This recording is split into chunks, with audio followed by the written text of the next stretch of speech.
Ela começou a vida sem recursos, dando aulas particulares de inglês.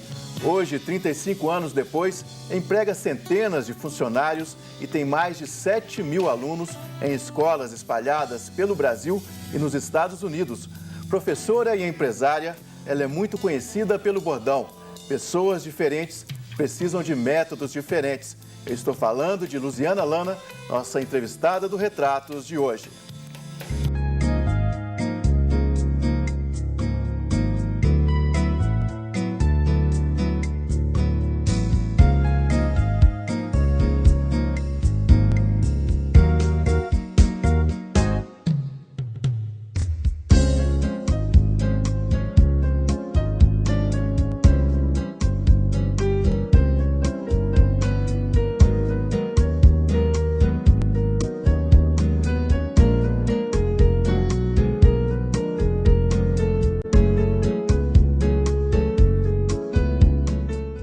Luziana, seja muito bem-vinda à TV Horizonte, à Rede Catedral e ao programa Retratos.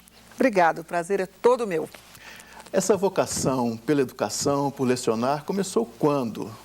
Bom, eu sou filha de professor, né? Quem nasce nesse ambiente de sala de aula, quando é pequenininha já aprende a dar aula, o negócio é dar aula. Eu sempre gostei de dar aula e eu senti que a minha estrela ia brilhar dando aula quando eu comecei a dar aula para as minhas colegas.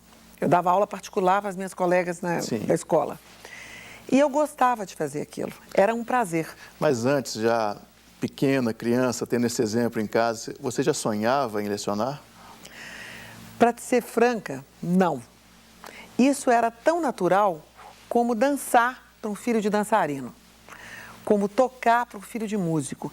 Eu pensava, por exemplo, eu queria ser astronauta, eu gostava de física nuclear, eu sempre gostei muito de matemática e física. E eu achava que esse ia ser o meu futuro. Só que eu me descobri dando aula e dando muita aula num período assim, intermediário da minha vida. Eu era estudante de comunicação e professora de inglês. Quando eu percebi, eu já não conseguia separar mais a Luziana da professora de inglês. Já era uma pessoa só. Foi uma forma natural, então. Foi. Você é natural de Belo Horizonte? Sou de Belo Horizonte. A minha família, eu tenho gente em Patrocínio e gente em Ubá, mas eu nasci aqui. E você disse agora que fazia o curso de comunicação. Isso. Fazia comunicação. Era uma vontade também, uma vocação? Olha, eu amo comunicação. Eu gosto de comunicar, eu gosto de televisão, eu gosto de rádio. Na PUC, onde eu estudei, nós montamos o estúdio. Eu era a voz da mulher, o Padre Nereu era a voz do homem. Sim. Na televisão, eu era a mulher, ele era o homem. Eu gosto de comunicação. E professor, o que é um professor? Professor é um comunicador. Com certeza. Que passa um conhecimento específico para um número específico de alunos. No fundo, eu estou fazendo o que eu estudei. Sou comunicadora. Você concorda com essa questão de o aluno, ele se sentir um cliente da escola, fica uma relação talvez um pouco comercial, um pouco fria? Eu achei bacana a sua pergunta, porque primeiro eu concordo. Porque desde que haja um pagamento, há uma prestação de serviço, há uma relação comercial. Só que não é só uma relação comercial. Sim. Da mesma forma, se você me perguntasse, quando você vai ao médico, você acha que você tem que reclamar? Existe uma relação comercial. Ele estudou para isso, você foi lá e pagou a consulta. Se não pagou a consulta, pagou o convênio. Não importa, você pagou. Exato. O comercial está presente, tem que ser respeitado e é parte do processo. Só que ele sozinho não faz verão. Acho que também tem um fator intermediário, que é o professor, que essa relação do aluno com uma direção de escola, talvez ela pode passar numa faixa mais comercial, mas esse intermédio, né, do professor, né, que ele traz muito ali da relação humana, do modo como ele desempenha, acho que isso é fundamental. Bingo! Não tem conversa, sem confiança. Exato. Não há aprendizagem, não há resultado. Não adianta. Quer ver uma coisa muito cara? Muito caro. É você pagar um curso, seja de que for, idioma, postura, seja lá o que for, bem barato, numa promoção maravilhosa e não aprender nada. Sim. Isso é caríssimo. porque você perdeu o seu tempo, você perdeu uma oportunidade de realmente aprimorar suas qualidades ou suas habilidades. Então, eu respeito muito o meu consumidor e acho que todas as escolas, todos os donos de curso que já estão no mercado há mais de 20, 30 anos, como é o meu caso, 35 anos, Sim. eles dão um testemunho de que respeitam essa relação. Sabe por quê? Ninguém sobrevive. Com certeza. Se você desrespeitar o seu cliente, o seu aluno, ele conta para o outro, que conta para o outro e acabou a escola. O efeito multiplicador negativo ele é muito mais rápido, né? Você falou de 35 anos, você foi uma das pioneiras, né? E você tem um método, uma metodologia de ensino também pioneira. Como que surgiu tudo isso? Bom, eu comecei a dar aula muito cedo e comecei a dar aula por um motivo, assim, eu precisava de ganhar dinheiro. Eu queria fumar. Era muito chique. Eu tenho quase 60 anos, eu tenho 59 anos. E na minha época a gente não tinha consciência do mal que o cigarro faz.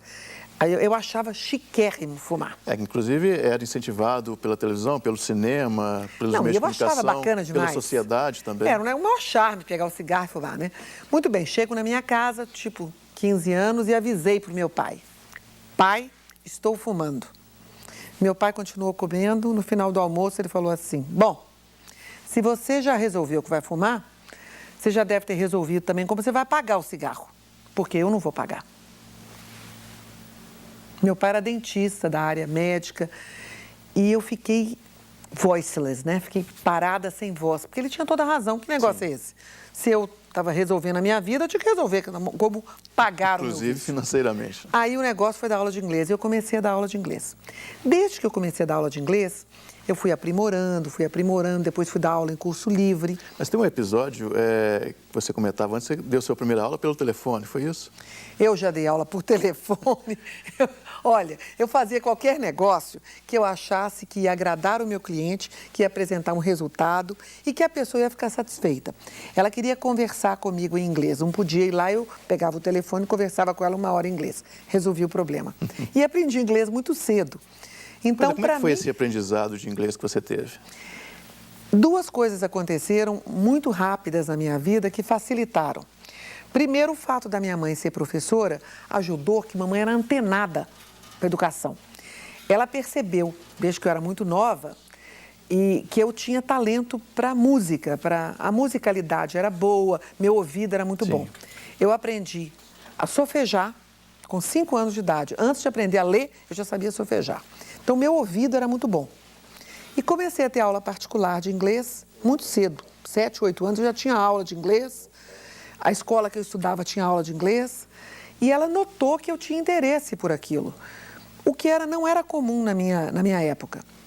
Com 12, 13 anos, eu já falava inglês praticamente fluente. E ninguém fazia isso.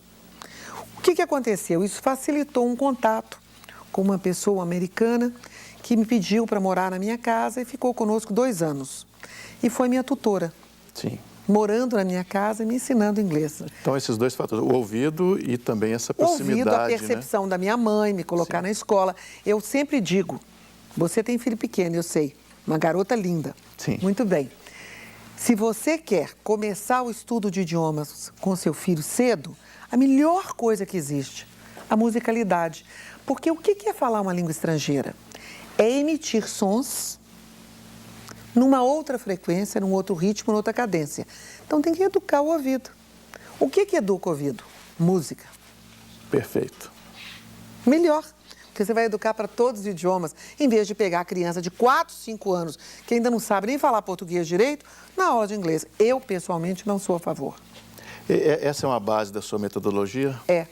E dá uma controvérsia enorme, porque alguns pais ficam furiosos.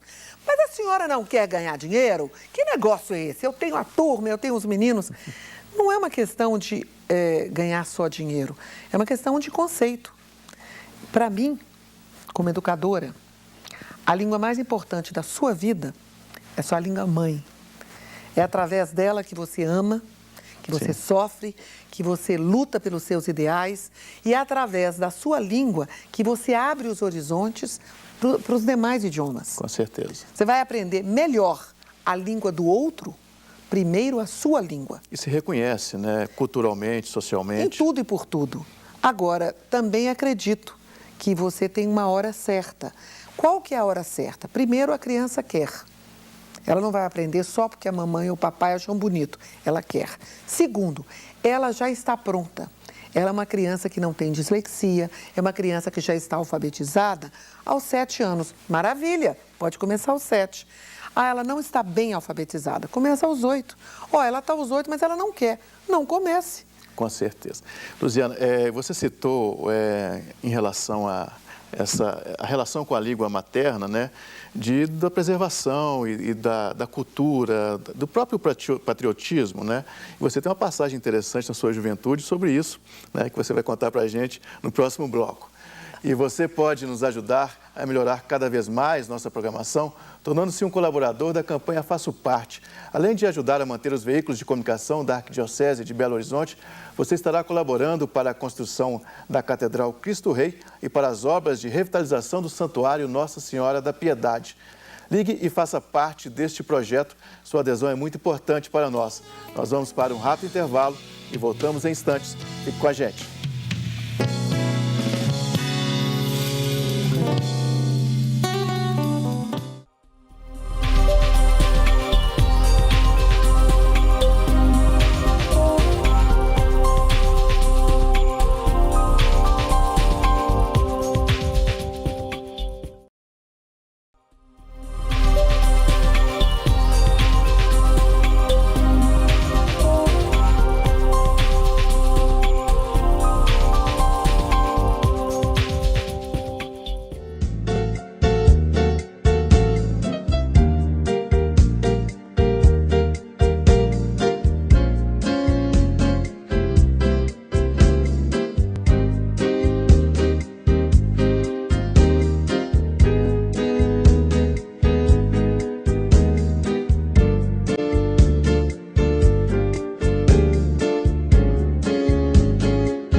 Estamos de volta com o segundo bloco do programa Retratos e hoje conversando com a professora e empresária Luziana Lana. Luziana, falávamos, né, na saída do bloco anterior, você teve uma passagem muito interessante, né, do período estudantil, né, eu dizia desse valor do patriotismo, né, dessa cultura, né, em relação ao nosso país. Foi um período muito complicado da nossa história, o período de ditadura militar. Como é que foi essa passagem que você teve? Comigo foi interessante porque, primeiro, meu pai era dentista militar, coronel da polícia. O que, até certo ponto, foi bom, porque me ajudou, pelo menos tirou meu nome do DOPS, né? Sim. Mas eu era presidente do DA muito jovem, com 14 anos. E naquela época, o que os jovens de hoje não sabem era que a gente realmente participava, o estudante participava, ele lia jornal, ele intrometia, ele queria saber, ele dava pitaco, ele fazia greve, o estudante era muito participativo. Sim. O que gerava um problema enorme para os militares, porque tudo a gente queria participar. O que eles faziam então? Simplesmente prendiam. Teve um ano, não sei se foi 67, acho que foi 67. Eles prenderam todos os alunos que tiraram o primeiro lugar em todos os cursos da Federal. Gratuitamente, elegeram os primeiros lugares e prenderam todo mundo. Criaram um critério. O critério era esse. Agora, bastava você exercer uma certa liderança para você ser considerado um perigo. Sim. E eu fazia parte da lista negra também. Embora não representasse o perigo que eles imaginassem, porque eu era muito garota, muito criança. O que acontecia era uma participação política muito grande. O que, aliás, Lúcio, me chateia muito hoje no Brasil, porque eu vejo uma apatia enorme dos estudantes e também da sociedade como um todo. Por que você acha que chegou nesse ponto, já que você viveu esse período de efervescência política, cultural e social? Primeiro, a ditadura, ela fechou uma série de portas para nós. Eu me lembro, por exemplo, eu fui fazer curso na Rússia e lá também fui presa, questionada e tal, porque eles me achavam capitalista. Aqui me prenderam porque me achavam comunista. Pois é, como que você foi parar na Rússia? Conta essa história. Eu fui estudar linguística, eu fui ver por que o povo russo falava tão bem inglês, sem ter tecnologia, sem ter nada preparado. E a gente aqui, eu já era professora de inglês, e pelejando, estudando, e as pessoas não tinham fluência, não tinham a facilidade que deveriam ter. E aquilo me implicava muito, eu usava métodos estrangeiros, usava... Você já tinha a escola constituída? Eu já tinha escola constituída. Certo. E eu notava que o meu resultado estava muito aquém do que eu queria. E isso no princípio de 80. Eu montei a escola no final de 70. Já comecei a ficar preocupada e fui pesquisar. Eu acho que quando a gente reconhece que está faltando conhecimento, tem que ir atrás dele. E a neurolinguística já era um sucesso na Rússia. E a gente aqui ainda estava patinando. Então eu fui pesquisar. E aí foi para a Rússia e foi presa na Rússia? O que aconteceu? Eu estudei um pouco de russo antes de ir. E lá era um regime extremamente fechado, Brezhnev tinha acabado de sair e Gorbachev tinha entrado. Certo. Mas a nossa estada, ela era toda controlada, o tempo todo. Nós tínhamos um ônibus, os locais que a gente podia ir, onde não podia, os horários, com quem a gente podia conversar, que não podia. Quando eu percebi aquele cerco, eu resolvi cair fora daquilo. Contratei um intérprete, me disfarcei de russa, botei os lenços e tal e saí. E fui fazer tudo que eu queria, fui para a universidade, fui fazer pesquisa, mas eu não sabia que estava sendo seguida, nem que estava sendo fotografada. Pela KGB? Pela KGB. E não deu certo não, porque eles me pegaram mesmo. E aí, muito bem, passei uns apertos bons, a Embaixada Brasileira não queria saber de mim, quem mandou eu arrumar problema, mas eu me safei. Como é que você conseguiu se safar? Olha, eu subornei uma pessoa que fazia parte do Itamaraty deles. Ele perguntou, quanto você tem? Eu falei, $20 mil, eu te dou para me tirar daqui. Ele me levou para a Armênia. E da Armênia eu voltei para o Brasil. Finalmente, né? Mas eu acho, olha, mas foi uma valeu experiência, a pena. certamente, que não, hoje olhando, eu acho né? maravilhoso. Hoje eu acho maravilhoso. Apenas rende histórias para contar. Mas na época eu não achei, não. Achei muito difícil. Eu cheguei aqui, eu demorei 3 meses para contar para o meu marido o que eu tinha feito. Luziana, voltando um pouco na história, você nesse período já tinha a escola constituída e percebi que você foi até a Rússia em busca de uma excelência, né? Em busca de um diferencial que você percebia que ainda deveria ter. Como é que foi essa trajetória da consolidação da sua escola? Bom, você, quando me apresentou o nosso slogan. Pessoas diferentes precisam de métodos diferentes. Eu já desconfiava que a forma como eu ensinava não estava adequada. Porque eu ensinava como se todo mundo aprendesse igual, como se todo mundo fosse igual. Você, por exemplo, jornalista, você é uma pessoa que gosta de conversar, é comunicativo, é extrovertido. Será que o seu processo de aprendizagem é igual a um telespectador que é médico, tímido, estudioso, que gosta de estudar lendo? Claro que não. Cada um tem um tipo de aprendizagem, Sim. Cada um tem uma forma de aprender. E eu comecei a perceber que eu não estava atingindo os meus objetivos, porque eu ensinava como se tivesse um método perfeito para todo mundo. Padronizado. Padronizado. Nasceu aí. Pessoas diferentes precisam de métodos diferentes. Então foi por meio dessa percepção. Foi de uma constatação de que o que eu havia planejado não estava dando certo. Por quê? Porque as pessoas aprendem de forma diferente. Você acha que esse ensino padronizado que se exerce nas escolas, né, no ensino médio, no ensino fundamental, ele afasta ou cria dificultadores para que as pessoas possam se aprofundar na língua? Eu tenho absoluta certeza disso. Não só na língua, mas em toda a aquisição de conhecimento. Eu sou autora, junto com a Annelise, do livro todo o material de inglês da Rede Salesiana do Brasil. São 90 mil alunos pelo Brasil inteiro. O nosso livro contempla várias habilidades, exercícios diferentes para alunos diferentes. Porque eu quero dar ao professor alternativas Sim. de poder trabalhar com pessoas. Vamos supor que você tenha 3 filhos. Não quer dizer que os 3 tenham as mesmas habilidades, as mesmas facilidades. Percepções diferentes. Percepções diferentes. O que o professor competente tem que fazer? Ele tem que descobrir onde ele acende a luz do seu aluno. Porque não é todo mundo com o mesmo interruptor, com certeza. E qual que é o caminho para descobrir isso? Só se você estudar no Luciana Lana. Mentira. Deixa eu te contar. O que acontece? A gente faz uma análise de percepção das pessoas. Mas não precisa contar o segredo. Não, mas eu posso contar, porque o difícil não é contar, é aplicar. Você precisa perceber quem é o seu aluno.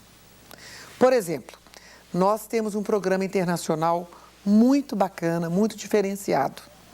É um programa tailor-made. Ele é feito de acordo com a pessoa que encomenda o programa. A gente faz uma análise dessa pessoa.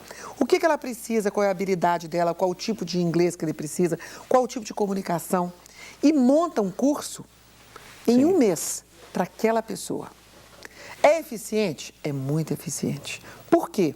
Porque ele é feito para a habilidade daquela pessoa. Aí alguém pergunta assim, mas isso deve ser caro. Seria a minha pergunta. Imaginei que você fosse perguntar mesmo. É caro?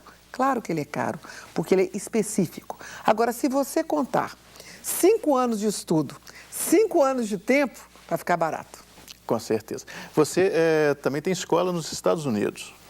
Nos Estados Unidos, na década de 90, eu tinha escola física, grande, com 11 professores trabalhando. Era uma escola, o mesmo modelo que a gente tem no Brasil. De inglês para brasileiros que residem lá? Inglês para brasileiros, português para americanos, espanhol para americanos e francês para americanos. A gente trabalhava atendendo muitas empresas, ensinando inclusive Commercial Portuguese, português comercial para quem queria fazer negócio no Brasil, que foi um curso que nós ficamos mais de 10 anos nos Estados Unidos fazendo esse trabalho. E em 11 de setembro, a hora que eu vi o que aconteceu, rachou dentro de mim também a vontade de ficar ali. Eu não quis mais. Então, a obra física eu não tenho mais. Então você mas o saiu projeto devido ao atentado de 11 de setembro? Sim, eu perdi o encantamento pelos Estados Unidos. Você estava aqui ou nos Estados Unidos? Eu tinha acabado de chegar. Meu marido chegou no dia e eu cheguei 2 dias antes. Eu tinha acabado de chegar. Eu tinha acabado de fazer minha mudança. Fazendo, então, parênteses na nossa conversa, como é que foi o sentimento dessa época? Eu dei uma entrevista no mesmo dia na televisão, na Rede Globo, sobre o que tinha acontecido nos Estados Unidos. E eu me lembro de ter dito que a minha experiência com os Estados Unidos era muito grande. Eu fui para os Estados Unidos em 1970, quer dizer, uma viagem, né? Uma parte grande da minha vida eu passei naquela sociedade. E eu dizia que eu tinha certeza que a gente ia ter uma guerra, porque isso não ia ficar barato para o mundo. E ficou caro para todo mundo. Sem dúvida nenhuma. Até hoje, né, nós temos os reflexos Caro para disso. todo mundo, porque o terrorismo tomou conta. Você vê, hoje a gente viaja na Europa, eu estive recentemente na Síria, 3 meses antes de começarem os conflitos na Síria, eu fui à Síria com os alunos de árabe. A nossa coordenadora de árabe, a Najwa Seif, é uma mulher maravilhosa que organiza as viagens, organiza os grupos. E eu fui junto com ela, liderando um grupo. E o que o terrorismo, o que a guerra faz? Destrói maravilhas, destrói a memória e a história humana. Então, é muito triste. Na verdade, é a falta dos valores, né, que permeia nosso mundo hoje, né? Bem, e nós vamos dar uma pausa na nossa entrevista, mas voltamos daqui a pouco com o nosso programa Retratos. Não saia daí.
Voltamos com o último bloco do nosso programa Retratos e hoje contando um pouco da vida e da história da professora e empresária Luziana Lana. Luziana, você realizou agora 35 anos da sua escola, né? Qual que é aí sua maior satisfação nesse período? Bom, ser professor antes de mais nada, ser reconhecido pela sociedade. A gente sabe, por exemplo, que na escala de valores da sociedade, as pessoas confiam primeiro no médico, depois no professor, depois no padre, no pastor e tal. Sim. Então, assim, a sociedade como um todo acredita na gente. Então, hoje, quando eu olho para trás... Nada mais justo, né? Não, é bacana. Cá para nós, todo professor, alguém que estiver me ouvindo, vai ter esse mesmo sentimento. É muito bom saber que, de alguma forma, você contribuiu para o crescimento de alguém. Então, não tem um lugar que eu vá. Ontem eu estava numa missa de 7º dia de uma pessoa. Vem alguém, me procura, me pega e fala assim, olha, queria tanto te agradecer. Minhas 2 filhas estudaram com você, uma mora hoje na Irlanda fazendo um trabalho internacional, o outro faz não sei o quê, não sei o quê. E com o inglês que aprenderam no Luziana Lana, quer dizer, isso é para mim um troféu. Não tem dúvida. Isso é muito bom, isso é um lado humano, pessoal. Segundo, eu não posso reclamar, porque eu acho que eu recebi todos os prêmios que alguém pode receber. O último, a medalha da Inconfidência pela presidente, a Você Dilma imaginava Rousseff. que chegaria onde chegou com sua escola? Nunca. Mesmo porque nunca foi uma preocupação crescer. Eu me lembro de falar com meu marido assim, o dia que eu tiver 350 alunos, a escola está muito equilibrada, vai ser o meu ideal. Eu não me lembro quando eu passei por 1000, porque isso não era importante. Eu acho que esse é um recado importante para quem tem vontade de ter o seu negócio. O seu foco não tem que ser no sucesso, mesmo porque o sucesso ele exige uma série de harmonizações, né? Que às vezes não dependem só de você, dependem do mercado, da sua saúde, do momento que você está vivendo, da sua vida pessoal. Você tem um divórcio no meio da sua vida, você atrapalha a sua vida. Ele não tem um tempo determinado para acontecer. Quer dizer, é claro que tem uma parte importante sua, mas tem uma parte também de sorte. Sim. Então, o que eu sinto é o seguinte, o fato de eu ter me casado com uma pessoa que me ajudava, compartilhava das minhas ideias. Tovo nunca quis, ele é engenheiro, nunca quis trabalhar na escola, não gosta de escola, nunca. Ele foi professor, inclusive, universitário, por um período, porque a gente precisava do dinheiro. Sim. Mas não porque ele desejasse ser professor o resto da vida. Não, foi 10 anos professor e era professor ainda de prática das coisas, porque é o que ele faz muito bem, a engenharia. Certo. Isso eu acho que é um lado importante.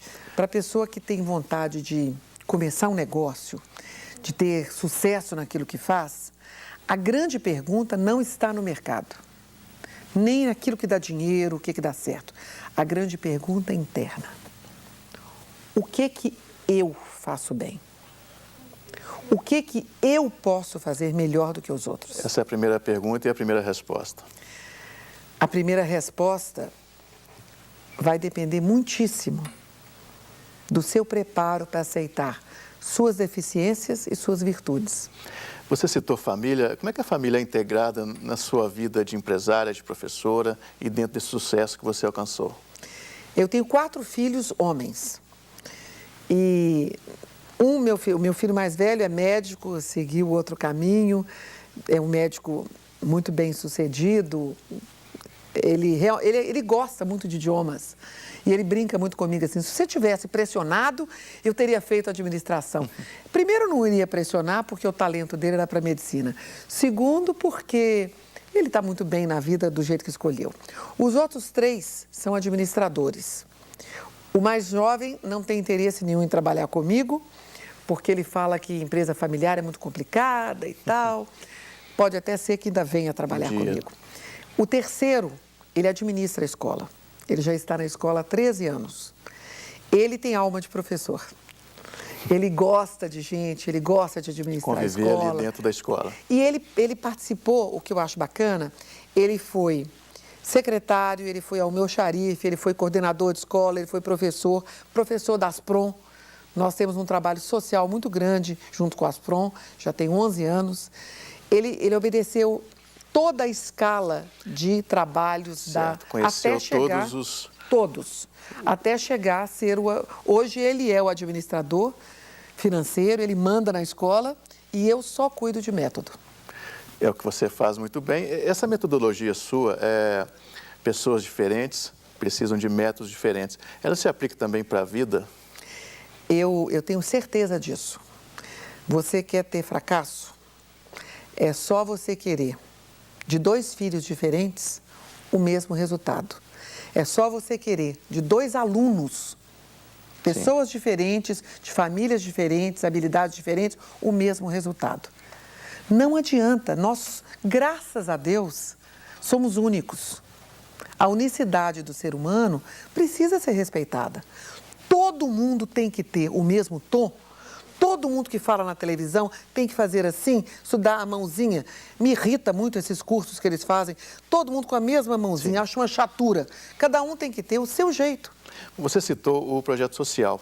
É também uma vertente que você gosta muito de trabalhar e o Luziana Lana tem alguns trabalhos sociais. Você podia contar para a gente um pouquinho disso? Bom, não sei se você já ouviu falar no Ticket Quentinha. Era um projeto maravilhoso na década de 90 que a gente convencia e pedia às pessoas, por favor, não dê dinheiro para as crianças. Dê ticket quentinha, que era um prato de comida. Nós fizemos um convênio com o restaurante popular e a pessoa juntava 4 tickets e ganhava um prato de comida. Foi um projeto tão bacana, porque ele não precisava de dinheiro do governo, ele não precisava de ser subsidiado, ele não era uma Bolsa Família que virava obrigação, ele era um jeito de tirar a criança da rua. E criativo, né? E eu não vejo futuro no país, nenhum país que desrespeite as suas crianças. Quando você chega num sinal, corre aquela meninada te pedindo dinheiro, eu fico pensando o que vai ser dessa meninada. Esses vão ser os futuros bandidos. Por quê? Porque vivem na rua. Hoje o Brasil se coloca como uma potência econômica e não há como se negar isso. Mas o que falta, além da educação, seria essa falta de cuidado com as crianças? A educação, a falta de cuidado com a criança está contida na educação. Sim. Porque uma educação competente coloca a criança a tempo integral na escola. Se a mãe não tem condição de pagar alguém para tomar conta da criança, ela não pode ficar trancada dentro de casa. Ela tem que ficar na escola. Onde é que ela vai ficar? Né? Correto. Um país competente dá escola integral para suas crianças de baixa renda, média renda, seja lá como for. Não pode fazer medida disso. Então quando a gente fala na educação, você citou muito bem, o problema da criança está contido na educação. Não tem como a gente, por exemplo, desprezar a importância do estudo da escola técnica. Eu ontem estava visitando o Senai, conversando com o pessoal da FIENG, a importância da complementação profissional e técnica Correto. dos meninos que estão no ensino médio. Um menino de 16, 17 anos sai empregado de lá, feliz com uma profissão na mão. Vai fazer faculdade quando quiser. Mas eu acho que a gente está hoje muito focado já tem na uma primeira universidade. garantia da empregabilidade, de valorizar, né, a profissão, né, de se ocupar, né, de coisas que são realmente com valores, né? Você tem um site, né, que as pessoas podem conhecer mais a escola, os projetos todos, que está aí na tela para quem quiser acessar em casa, luzianalana.com.br. Quem tiver interesse na nossa fundação, que é uma fundação que é a MUCIP, que faz muitos trabalhos sociais, é a mesma fundação que está organizando os voluntários mineiros para a Copa, e vai estar no nosso site também. Falando nisso, hoje, em função desses grandes eventos, Copa do Mundo, depois Olimpíadas, há uma corrida muito grande para se aprender o inglês ou o espanhol. Você acha que isso é válido? Porque as metodologias são um pouco duvidosas, talvez. Eu acho que isso é um despertar, um choque de consciência. Quando o brasileiro percebeu, e o pessoal percebeu há pouco tempo, que nós vamos ser olhados pelo mundo inteiro, gente do mundo inteiro vem para cá, eles descobriram que não vão conseguir comunicar com essas pessoas. Aí descobriram, gente, O básico. precisamos falar inglês, precisamos falar espanhol. Então, eu acho que é uma oportunidade. Agora, se vai dar certo, se vai dar errado, se vai aprender muito ou vai aprender pouco, vai depender do método, do tempo, do investimento e do esforço de cada um, né? Para encerrar, Luziana, aí uma curiosidade minha. É mais difícil o americano aprender o português ou o brasileiro aprender o inglês? Boa pergunta. É claro que é para o americano muito mais difícil. Ele não tem o que a gente tem aqui, a exposure. Ele não está com o ouvido habituado ao português. E nós escutamos inglês o tempo todo. Não tem como não escutar o tempo todo, então, né? Pela o ouvido cultura já está treinado. Então, garoto, criança que vive no computador, essa geração botão, que só fica no teclado o tempo todo, já nasce com o ouvido afinado. Luziana, fiquei imensamente satisfeito com a sua presença aqui no Retratos. Muito obrigado pela entrevista. Obrigada a você. Bem, o Retratos de hoje fica por aqui, mas você pode nos ajudar a fazer este programa enviando sugestões de entrevistados, críticas e comentários para o e-mail retratos@tvhorizonte.com.br. Também fique sabendo das novidades nos seguindo através do nosso Twitter e também pelo Facebook. Na próxima semana, nós temos um encontro marcado aqui pela TV Horizonte, com a emissora da Catedral, Rede de Comunicação Católica.